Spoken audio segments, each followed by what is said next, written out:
Shalom bien-aimés, shalom peuple de Dieu, shalom frères et sœurs, auditeurs de la radio Éveil charismatique catholique, la voix de la Trinité. Je vous salue en ce matin dans le puissant et précieux nom de notre Seigneur Jésus-Christ. Et je vous souhaite la bienvenue à ce tonus matinal. C'est votre frère Afi. J'aimerais que nous puissions confier ces instants à Dieu. Si tu peux élever la voix avec moi pour bénir ce jour, bénir cet instant, demander la présence de Dieu parmi nous. Père, nous te rendons gloire. Nous te bénissons, nous te disons merci pour ce jour, oh Yahweh. Merci pour le souffle de vie que tu accordes à chacun. Merci pour la protection divine que tu nous as accordée pendant la nuit, en ce moment, et que tu nous accorderas, Seigneur, pendant la journée. Merci pour les grâces que tu nous accordes à chaque fois que nous sommes connectés à toi, à travers ta parole, ô tendre Père. Merci pour la vie de chacun que tu es en train de transformer, Père, du jour au jour, de gloire en gloire, tu nous emmènes. C'est pourquoi nous te disons merci. Emmène-nous, Seigneur Dieu, encore plus haut. Saint-Esprit, remplis-nous, remplis l'atmosphère spirituelle et physique de cet instant, afin que Jésus soit glorifié. Au nom de Jésus. Amen. Alléluia. La Bible déclare, bien-aimés, dans le Seigneur, nous allons méditer la parole de Dieu qui est tirée du livre de Philippiens 4 au verset 19. Philippiens 4 au verset 19, la Bible dit « Et mon Dieu pourvoira à tous vos besoins selon sa richesse avec gloire en Jésus-Christ. » Et mon Dieu pourvoira à tous vos besoins selon sa richesse avec gloire en Jésus-Christ. Alléluia. Bien-aimés, nous servons un Dieu surabondant, un Dieu qui est dans la surabondance. La Bible dit que le Fils de l'homme est mort afin de nous donner une vie abondante.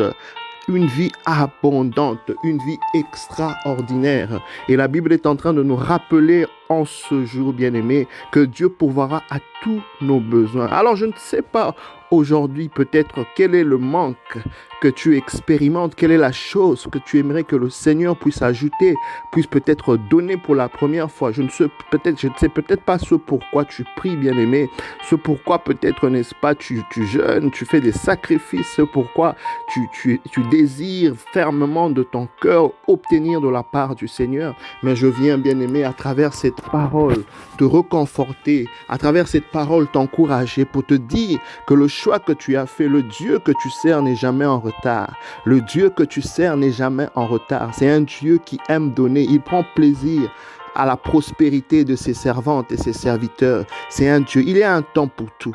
Il y a un temps pour tout et il y a un moment favorable où quand Dieu décide de déployer sa bonté, tu verras la manifestation de sa gloire. Donc même si ce n'est pas encore arrivé, continue à croire, continue à espérer, continue, n'est-ce pas, à avoir la foi, bien-aimé, car le Seigneur pourvoira à tous nos besoins selon sa richesse avec gloire en Jésus-Christ. La personne qui a compris cela bien dans la Bible est Abraham. La Bible déclare que lorsque Dieu a demandé à Abraham d'aller offrir, n'est-ce pas, Isaac, son fils, Abraham a pris son fils, il a pris le feu, il a pris, n'est-ce pas, les bois et il s'est mis à partir avec 2 serviteurs. Alléluia. Et en arrivé quelque part, il dit à ses serviteurs, vous restez là, moi j'irai, n'est-ce pas, adorer le Seigneur avec l'enfant. Il laisse ses serviteurs en ce moment. Ça nous montre que parfois nous avons besoin de nous retirer, de nous retrancher, être en intimité, être, n'est-ce pas, dans un lieu secret, n'est-ce pas, avec le Seigneur. Parfois, n'est-ce pas, nous sommes appelés comme Abraham à pouvoir d'abord s'isoler pour entrer, n'est-ce pas, dans une adoration profonde avec le Seigneur. Et lorsqu'ils sont en train de marcher avec Isaac pendant la route, Isaac constate que il n'y a pas l'agneau. Il dit, mais papa, il y a le feu, il y a le bois, mais où est le sacrifice? Où est le sacrifice? Et Abraham dit, l'Éternel pourvoira. Alléluia. Abraham avait l'assurance. C'est comme si il était rempli d'une certaine foi, d'une certaine espérance pour savoir que Dieu allait faire quelque chose. Pendant qu'il le disait, il ne le voyait pas encore. C'est pourquoi la Bible déclare que la foi est la ferme assurance des choses qu'on ne voit pas. Bien-aimé, j'aimerais en ce jour t'exhorter à activer ta foi.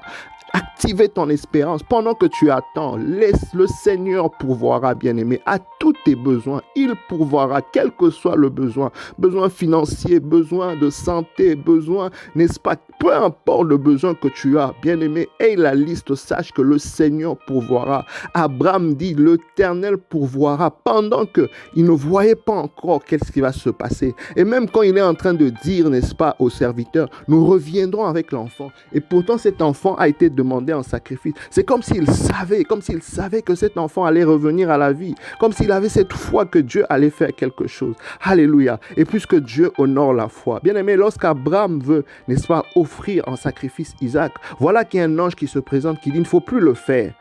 Et la Bible déclare qu'Abraham regarda à côté, il vit un bélier et il a offert ce bélier, n'est-ce pas, en sacrifice. Bien aimé, le bélier est un animal qu'on trouve généralement pas sur la montagne mais sur la plaine. Mais voilà qu'un bélier, n'est-ce pas, se retrouve à un lieu inattendu. Pourquoi? Parce que quelqu'un avait eu foi en Dieu. La Bible déclare que la foi est la ferme assurance des choses qu'on ne voit pas. Abraham l'a compris, il a déclaré et le Seigneur l'a honoré. Bien-aimé, on doit apprendre à appeler en existence les choses qui n'existent pas comme si elles existaient. Tu dois activer ta foi pendant que tu es dans l'attente, pendant que tu es dans l'espérance. Tu dois confesser des paroles positives parce que le Seigneur pourvoira. Tu ne sais pas ça viendra d'où. Tu ne sais pas comment cela se passera. Peut-être que tu es en train de regarder à tes problèmes. Même bien-aimé, j'aimerais t'inviter de regarder à la solution, de regarder à Christ qui a dit tout est accompli sur la croix. Ne regarde pas la taille de tes problèmes. Ne regarde pas la durée de ce que ça a pris jusque-là. Mais je t'invite en ce matin de regarder à Jésus, bien-aimé. Je t'invite à ce matin de regarder à l'œuvre de la croix. Parce que sur la croix, tout a été accompli. Parce que sur la croix, il y a un décret qui parle en faveur de ta personne. Car sur la croix, tout a été donné par le Seigneur. L'Éternel, notre Dieu, pourvoira à tous tes besoins selon sa richesse. Avec gloire en Jésus-Christ de Nazareth, bien-aimé, continue de persévérer, continue d'être encouragé, n'abandonne pas, parce que le Dieu pour lequel, n'est-ce pas, nous nous engageons, le Dieu que nous servons, c'est un Dieu fidèle, bien-aimé. Il pourvoira à tous nos besoins. Il n'y a aucun manque, n'est-ce pas, que le Seigneur ne puisse vouloir combler, mais il y a un temps pour tout. Il y a un temps où nous devons atteindre. La Bible dit lorsque les nuages sont remplis de l'eau, ainsi on sait qu'il va pleuvoir. Vous voyez, les nuages dans le livre d'Ecclésiaste, les nuages doivent être remplis d'eau et par là, le phénomène de la pluie va, n'est-ce pas, s'accomplir. Ainsi, nous devons parfois atteindre un certain niveau, une certaine maturité, que le Seigneur puisse voir que nous sommes mûrs et prêts pour la bénédiction que nous devons recevoir, la grâce que le Seigneur il doit nous faire confiance pour ce qu'il va nous donner, parce qu'il veut que nous puissions être des bons gestionnaires. Alléluia. Il veut que nous puissions être de bons administrateurs, administratrices par rapport à ce qu'il va nous donner. Le Seigneur n'aime pas le gaspillage. C'est pourquoi quand Jésus fait des miracles des pains, lorsque le pain reste, il demande qu'on puisse, n'est-ce pas, garder pour ne pas gaspiller. Donc le Seigneur compte sur toi. Il veut que tu atteignes aussi ce niveau, cette maturité pour conserver la grâce, alléluia, pour chérir la grâce, pour garder la grâce comme, n'est-ce pas, un trésor. Mais il a dit, il pourvoira, et c'est un Dieu qui n'est point homme pour mentir, ni fils d'homme pour se repentir. Comptons sur ce Dieu, continuons, n'est-ce pas, à le faire confiance. Que le Seigneur te fasse grâce, qu'il t'accompagne en cette journée, qu'il te bénisse. Je me recommande à tes prières et à très bientôt. Bye bye.